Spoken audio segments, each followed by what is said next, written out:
I am not suicidal, and I am innocent. I could have said that I was guilty a long time ago.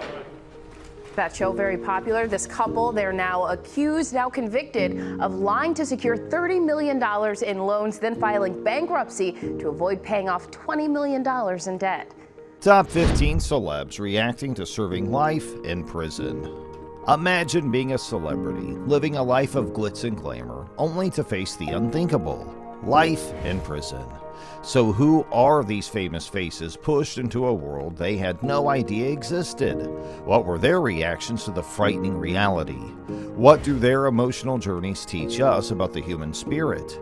Join us for an incredible compilation of the top 15 celebrities' reactions to this life-changing event. Allison Mack, best known for her role in the television series Smallville, was involved in a stunning incident that involved her participation in the NXIVM cult, which is infamous for its harsh practices. In the cult-like group NXIVM, prosecutors say that she recruited women to a sex slave subgroup of the organization. This cult, which was directed by Keith Raniere and acted as though it was a self-help group, was actually a covert and authoritarian organization. During the course of her trial, it was shown that Mack had a strong participation with NXIVM, which included recruiting and grooming women for a secret society within the organization. She was accused of being involved in a scheme including sex trafficking as well as forced labor. Mack eventually entered a guilty plea to the charges of racketeering and racketeering conspiracy, during which she admitted to her actions and expressed regret for them. Her case put attention on the perils of manipulation and blind loyalty, serving as a cautionary tale concerning abuse of cults and charismatic leaders. Do you accept that apology? I do. It does not change the past for me. It really just informs me about her and where she's at in her own healing process. Her case shed light on the hazards of manipulation and blind loyalty. Skylar De Leon is a convicted criminal who was formerly known by the name of Skylar. He is responsible for the killings of 3 people. At the age of 14, he began his career as an actor by making appearances in advertisements and playing an uncredited part in the television series Mighty Morphin Power Rangers. He went through 2 different name changes, the first of which occurred after he gained his independence from his father. At the age of 20, DeLone enlisted in the United States Navy, but he was eventually let out for unapproved absences. After struggling with his finances, he turned to a life of crime and began to steal from local businesses. In 2004, he and his wife Jennifer Henderson, together with others, committed a horrific crime by robbing and murdering a couple in order to sell their yacht. This incident took place in Florida. The death penalty was handed down to DeLone while Tom and Jackie Hawks had scrimped and saved their entire adult lives to retire early, buy a boat, and live the rest of their days on the sea. Henderson was given 2 life sentences without the possibility of release. In 2019, DeLone had her gender legally altered to that of a female while she was on death row awaiting execution. You were able to fool him? I think so. You're that good of a liar? I hate to say yeah, but I think so. Sam Hurd, whose full name is Samuel George Hurd, is a well-known wide receiver in the sport of American football. He played in the National Football League for both the Dallas Cowboys and the Chicago Bears during his career. In December of 2021, he was detained in Chicago on suspicion of attempting to acquire and distribute significant quantities of illegal narcotics. Tonight, Sam Hurd of the Chicago Bears. Friends call him God-fearing, a family man. So is it possible he was leading a double life, which could send him to prison for 40 years? And why would someone earning millions of dollars risk everything? The charges against him were filed in this capacity. The U.S. Immigration and Customs Enforcement conducted the investigation that led to the filing of federal narcotics charges against him in the Dallas Division and the Northern District of Texas. When Hurd was still with the Bears in July 2011, the case began during a lockout that had been imposed by the NFL. It was suspected that he had some sort of connection to a gang of narcotics dealers who had been apprehended in California. A phone number that was connected to Heard was discovered on the caller ID of one of the arrested dealers in the month of August 2011.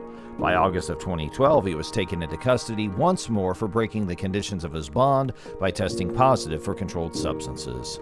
It appears that he was a full-time drug dealer, if you believe what the government says in the complaint, and a part-time football player.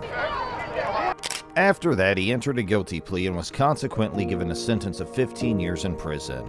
At this time, he is doing his time at the Federal Correction Institution in Bastrop, which is located in the state of Texas. His anticipated release date was May 2023. Bill Cosby, once celebrated as America's dad for his role on The Cosby Show, experienced a dramatic downfall when he was convicted on 3 charges of aggravated sexual assault in 2018. Bill Cosby, once a beloved TV dad, and tonight a judge now determining that he is a sexually violent predator, ordering Cosby be cuffed and immediately sent to prison. The sentence handed down to him was a minimum of 10 years in prison for each count. The trial marked a significant moment in the Me Too movement, providing a platform for numerous women who had previously accused him of inappropriate behavior. Upon hearing the guilty verdict, Cosby exhibited an unexpected outburst, a striking departure from the respectable demeanor he had maintained in the past. Throughout the trial and sentencing, he adamantly maintained his innocence, refusing to admit any wrongdoing. Furthermore, he declined participation in a program for sexual offenders, choosing to forego potential avenues of rehabilitation. The day of his sentencing presented a starkly different Bill Cosby, appearing stony and impersonal, a far cry from the affable and beloved figure he once portrayed. His responses showcased the internal struggle of a once great icon as he grappled with the consequences of his actions. The downfall of Bill Cosby serves as a powerful reminder that even revered public figures are not immune to accountability for their behavior. His case sheds light on the importance of holding individuals accountable for their actions, regardless of their status or reputation. The trial and subsequent conviction were pivotal in giving a voice to the victims and shedding light on the pervasive issue of sexual assault and misconduct. And nobody had the sense to say, wait 1 second, this doesn't match up with the truth. This is not what I was taught in college. This is not what I was taught at home, etc., etc. Cosby's downfall also underscores the significance of the Me Too movement in empowering survivors to come forward and challenge systems that protect perpetrators. It serves as a cautionary tale, reminding society of the need for transparency, justice, and the support of victims who bravely share their experiences. Ultimately, the saga of Bill Cosby serves as a profound lesson in the complexities of human behavior and the importance of ensuring that those who commit heinous acts are held responsible for their actions. It stands as a testament to the resilience of survivors and the power of collective action to bring about change. The persona that people know about Bill Cosby, should they believe anything differently about what? There is no comment about that. As society progresses, we must continue to listen to and support survivors while striving to create a safer and more equitable future for all. Eddie Devine, a teenager from Jackson, received a substantial sentence of 130 years in prison after pleading guilty to a series of serious charges. At the age of 17, he admitted to 2 counts of armed carjacking, 3 counts of armed robbery, 3 counts of kidnapping, and 2 counts of battery.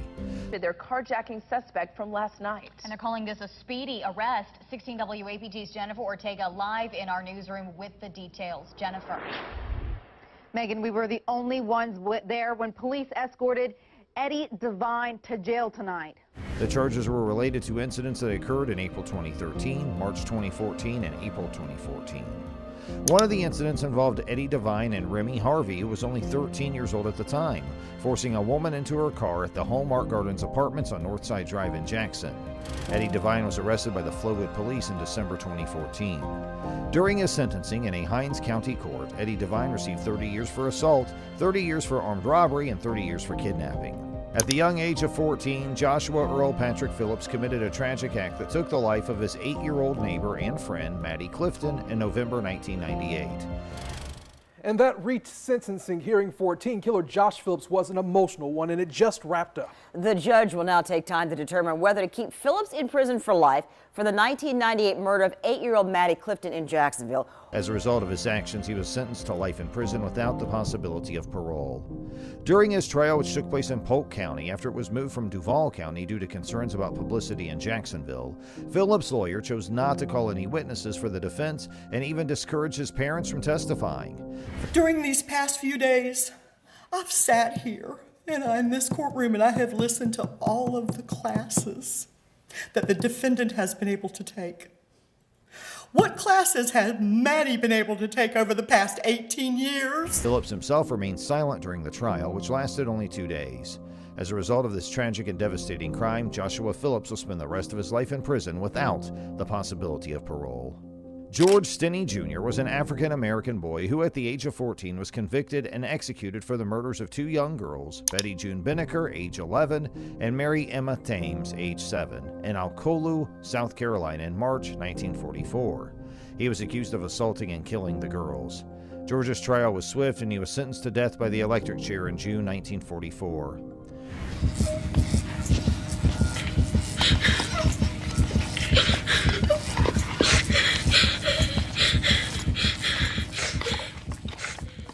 The court proceedings against George were highly flawed. His court-appointed counsel, Charles Plowden, a tax commissioner running for local office, failed to challenge the 3 police officers who testified that George had confessed to the crimes. Plowden also did not challenge the 2 different versions of George's alleged confession presented by the prosecution. Moreover, George's trial took place before an all-white jury, which deliberated for just 10 minutes before declaring him guilty. Judge Philip H. Stoll sentenced him to death. Lionel Alexander Tate holds the tragic distinction of being the youngest American citizen ever sentenced to life in prison without parole. At just 14 years old, he was convicted for the death of 6-year-old Tiffany Unick in Florida. The incident occurred while he was left alone with Tiffany, who was being babysat by his mother. Initially, Tate claimed that Tiffany's injuries were accidental, but during the trial it was revealed that he had brutally assaulted her. Despite his young age, the judge handed him a life sentence, considering the nature of the crime to be cold and cruel rather than the actions of a playful child. The death of young Austin Smith shocked many people, but what his killer said in court today is guaranteed to shock you. It's heart-wrenching, but not in the way you might think. I would give my life for Austin. I loved him a lot. And so you know I loved Austin. In March 2013, a 16-year-old Dylan Schumacher admitted to causing the death of a nearly 2-year-old toddler named Austin while babysitting him and his 3-month-old brother. During the trial, Schumacher cried and apologized to the victim's mother, Ashley, who was also his girlfriend. However, Ashley refused to accept his apology, holding him responsible for the tragic incident. Schumacher allegedly assaulted the child and head-whipped him, causing blood vessels in his brain to burst and resulting in internal bleeding. He claimed that he did not intend for such harm to happen, but both the Supreme Court and Ashley rejected his excuses. He was found guilty by the court and received the harshest sentence possible, a 25-year term.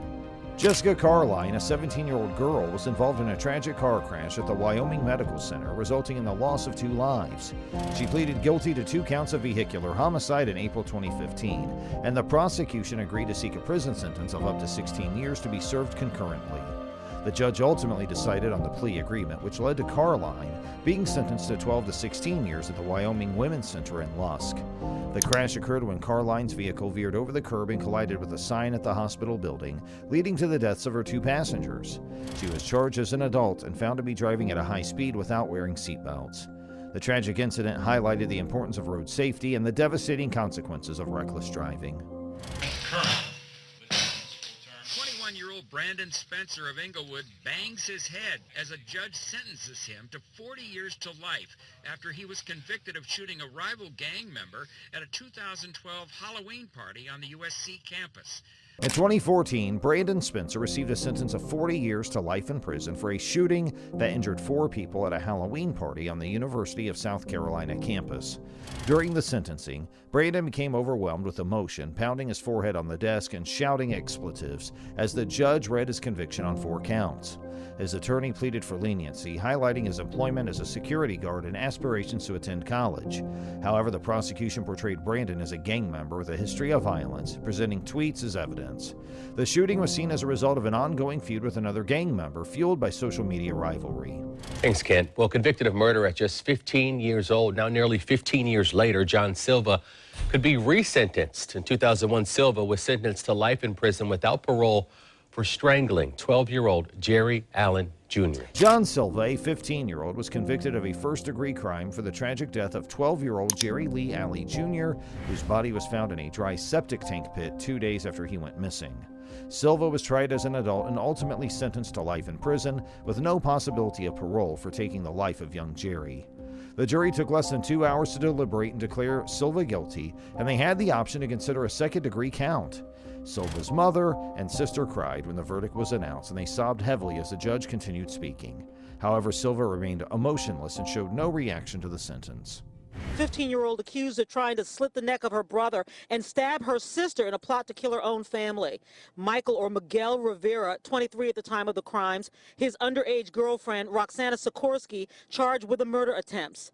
In October 2014, 15-year-old Roxana Sikorsky committed a horrific act by assaulting her brother and attempting to harm her parents and other siblings. In 2016, at the age of 17, she was sentenced to 10 to 20 years in prison. Before her sentencing, her mother pleaded for mercy, highlighting Roxana's need for ongoing psychological help and her fragile state, fearing the impact of an adult prison on her. I am writing this to the court regarding sentencing of my daughter, Roxana Sikorsky. This past year and a half have been the most stressful and painful time for myself and my family. We desire closure of this matter, but also reason in its conclusion. Roxana's troubled background and diagnosis of reactive attachment disorder were considered in court. She appeared genuinely remorseful and apologized to her parents for not meeting their expectations. I would like to apologize to my family for not being the daughter they wished I would be. And I promise that I will get better, no matter what happens. And I will see Lucas and Angelica again. I'm sorry. Roxana entered a plea deal, pleading guilty to 1 count of assault with intent, leading to 6 other charges being dropped. Her boyfriend, who was involved in the crime, received a life sentence on 7 counts. Jacob Morgan, who was only 17 years old at the time, was about to be sentenced to a prison term that would irrevocably change the course of his life. So therefore, I am going to find that there is probable cause to charge the individual with the bound over for General Sessions Court for both charges.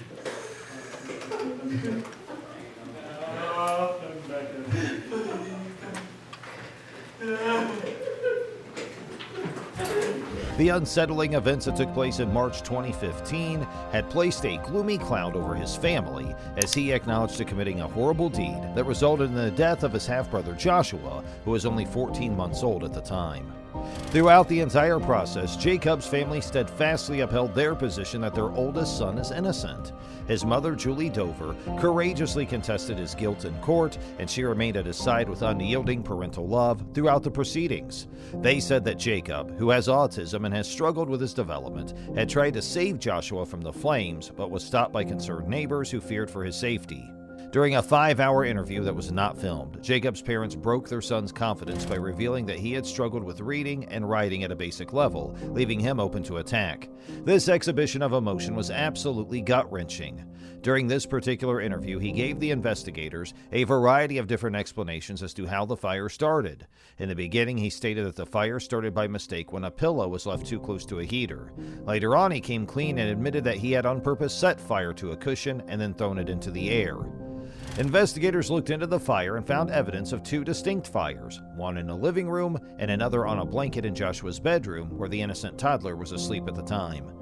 The prosecutors disclosed that Jacob had admitted to being fascinated by fire and had admitted to lighting another fire on the property just 2 weeks before the terrible event.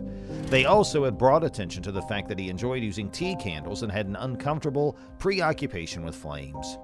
Emotions were running high as the courtroom struggled to come to terms with the sad impact of the tragedy. The sentence of Jacob shed light on the complexities of the human psyche, as well as the fine line that separates tragedy from choices that can never be undone. The story of Jacob Morgan serves as a powerful reminder of the significance of showing compassion, understanding, and support for those who are coping with developmental issues, as well as the necessity of cultivating a secure environment for all people who are part of our community. An inconceivable event that took place in the fall of 2013 in a lovely hamlet in the state of Massachusetts shocked the community and sent shockwaves throughout the area. A terrible crime which was committed by Philip Chisholm, a student in the 9th grade at Danvers High School, would leave an indelible mark on the community's history. Philip's behavior took a sinister turn when he was just 14 years old, he viciously attacked and ultimately murdered the life of his cherished math instructor, Colleen Ritzer. JC, graphic testimony describing the moment Colleen Ritzer's body was found buried beneath a pile of leaves and debris. We also heard from a former student who was one of the last to see the young math teacher alive. Colleen, who was well liked for her sunny temperament and unwavering commitment to her pupils, had naively asked Philip to stay after school on that tragic day, not realizing that he had already begun to carry out the dreadful plan he had devised. As the school day came to a conclusion, Philip followed Colleen into a bathroom where he put her through a harrowing and excruciating torture. Colleen was left in tears after the incident. Everyone in town was left wondering how such a horrible event could take place in their otherwise calm village as the word of the tragedy traveled around the town. The people stared in shock as the news spread. Philip was captured by the authorities the following morning and the proof was indisputable. Colleen's blood was stained on his hands and he had made no steps to wash them. The authorities were determined to bring the offender to justice because the evidence against them was beyond reproach and there was no space for dispute in their case. As the legal proceedings progressed, the atmosphere in the courtroom boiled over with intense feelings. During the course of the trial, the now adolescent Philip gave the impression of being stunned and speechless, but it was Colleen's father, Tom Ritzer, who suffered the most profound loss. He voiced tremendous sorrow and regret for not being able to protect his cherished daughter from harm. He described how he looked for her at school, how he accidentally walked by her lifeless body in the woods, and how it was a disturbing revelation for him that he could not change what had been done. After the terrible catastrophe that had taken place, the town will never be the same. These individuals who were present during the tragedy will never forget the effervescent personality of Colleen Ritzer or the vile actions committed by her younger attacker. Both will remain etched indelibly in their hearts and thoughts. The story of Philip Chisholm serves as a powerful reminder of the necessity of having empathy for and remaining vigilant toward individual well-being inside our own communities in order to safeguard their safety and well-being. A young woman's life was cut cruelly short in the terrible year of 2003, and her partner was left gravely injured as a result of the incident. Life in prison without the possibility of parole. A judge handed down that sentence today to a man who admitted to killing a young woman and badly injuring her boyfriend in 2013. The man who was responsible for this heinous act was identified as Jaleel Smith, whose fate would be decided in a courtroom battle that gripped the entire country. As a much-anticipated decision was at last handed down, the families of those engaged in the case found themselves torn by a range of conflicting feelings. Jaleel Smith was brought before the judge and informed that he was facing a sentence of life in prison without the chance of release. During the sentencing hearing, raw emotions ran rampant, which led to dramatic outbursts and even prompted Smith to lose his balance and tumble to the ground at one point. Four defendants serve a term of life without parole. As to count 4 for the offense of attempted murder. This reaction from a confessed killer was the last in a series of intense moments in this Hamilton County courtroom, and exactly what the victims' families asked for. Judge Charles Q. Becky forcefully denied the defendant's request to withdraw his guilty plea in order to spare him from being sentenced to death, and instead imposed the highest possible sentence on the offender. Smith's own family urged with the judge for leniency, pointing out that he did not have a criminal past previous to the terrible night in question and expressing their faith in his ability to be rehabilitated. In a sharp contrast to this, the families of the victims, Portia Brooks and Aaron Martin, pleaded with the court to impose the heaviest possible sentence on the defendant. The mother of Portia Brooks courageously stood her ground and insisted that those responsible for her daughter's death should be held accountable. Right now, it's dark. I'm sure with the help of my family, my daughter, my son, I'm sure I'll be able to one day, but this day marks the first day of being able to do that. Despite the fact that she was aware of the difficult path that lay ahead of her, she made a solemn commitment to proceed with the help of her loved ones and in adoring memory of her beautiful daughter. The defense attorney for Smith stated that this was an extremely unusual circumstance since he had never before witnessed a client attempting to withdraw a guilty plea during a criminal trial. He had advised against it since he was aware of the serious nature of the allegations and the ramifications they carried. The atmosphere in the courtroom left everyone struggling with a mix of emotions, including relief, sadness, and fury. For each and every one of us, it's extremely hard to sit there and not be able to say anything and not be able to confront, and ask for those answers. Following the conclusion of the hearings, the families left the courtroom while carrying the emotional weight of what had just transpired. For the families of the victims, the punishment was a significant step toward closure and healing, but for Smith's family, it opened a new chapter of uncertainty and grief. For the families of the victims, the penalty was a significant step toward closure and healing. Thanks for joining. If you found this video as compelling as we did, please don't forget to hit that like button and subscribe to our channel.